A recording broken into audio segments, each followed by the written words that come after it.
เบลเบลเบลเราไปเดินเล่นถ่ายรูปกันไหมคือผมได้กล้องนี้มาผมยังไม่เคยถ่ายเลยผมอยากไปถ่ายรูปแบบธรรมชาติอะไรเงี้ยแบบสวยๆน่ารักน่ารักอะไรเงี้ยไปไหมไปอะเอ๊ะทำไมนกมันดูตัวใหญ่จัง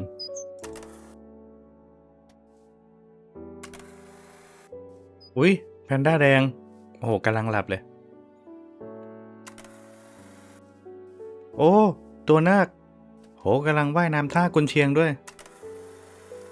น่ารักจังผมน่าจะถ่ายรูปมาได้เยอะแล้วไปหาเบลดีกว่าโอ้เบลเป็นไงบ้างผมถ่ายรูปแบบสวยๆน่ารักน่ารักได้เต็มเลยเบลเป็นไงบ้างอะได้รูปแบบสวยๆบ้างไหมได้เหรอไหนขอดูด้วย